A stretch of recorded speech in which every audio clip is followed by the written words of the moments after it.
There we go. So here we have another specimen.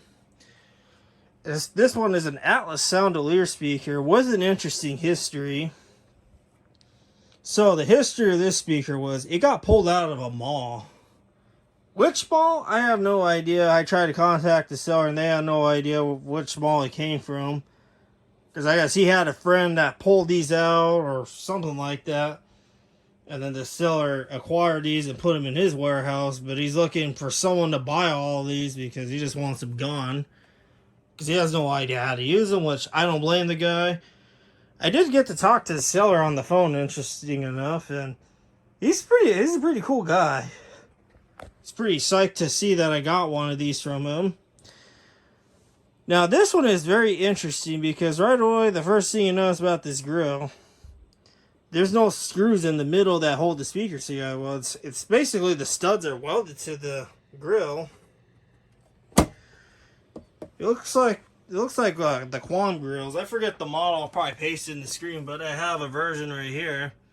Screws on the outer edge, but no screws in the middle. Except in Atlas Soundolier form.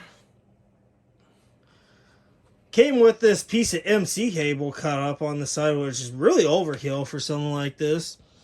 But then this wire here, this is really overkill, heavy duty spec wiring that they use for these speakers.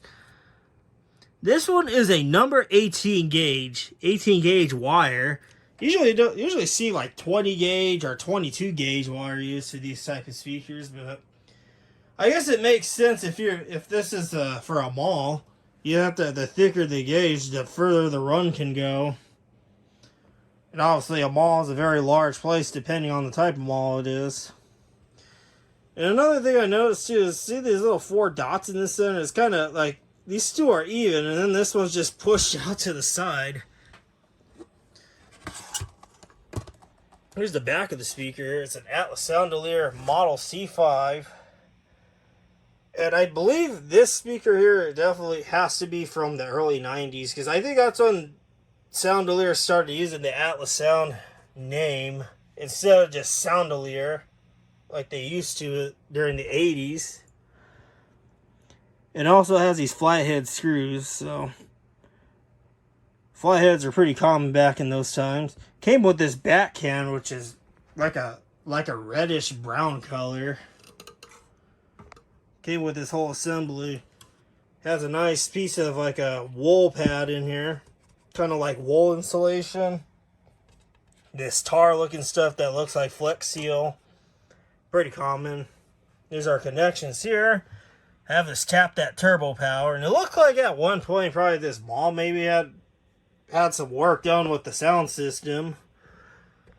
Because it looked like this wire was originally used, the brown, and then someone disconnected the brown and pulled the yellow back out to tap it to 1 watt. Like maybe like their amplifiers were overloaded or they're adding on.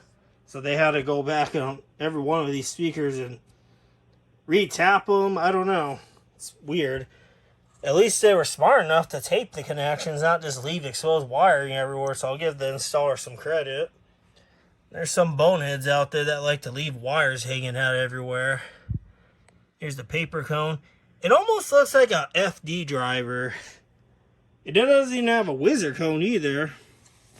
It has a dome dust cap, just like the FD driver. So this may be a version of the FD that maybe was transitioning into C5.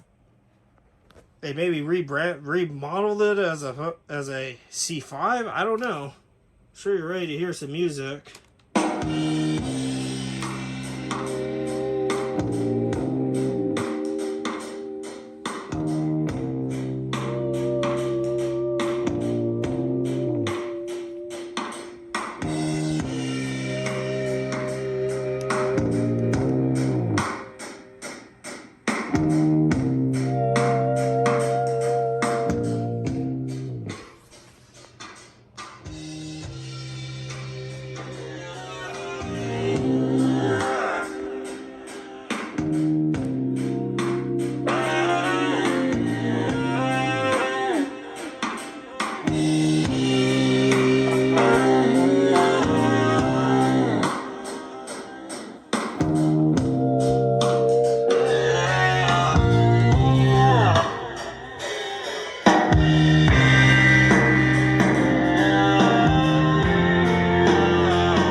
yeah, that is what this mall speaker sounds like.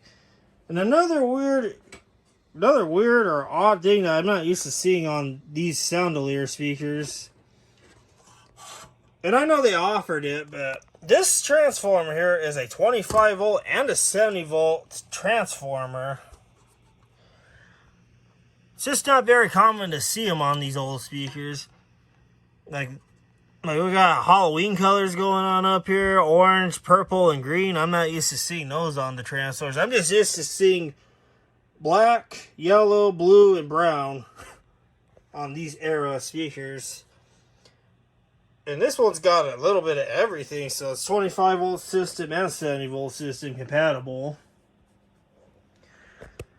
Very interesting speaker, and forgot to mention that I have it connected to the SQ8 amplifier. In case you're curious, that amplifier rocks, and it really seems to work real well with American speakers. A European amplifier. So yeah, I hope you guys enjoyed this video of this Atlas Soundolier speaker pull from a mall.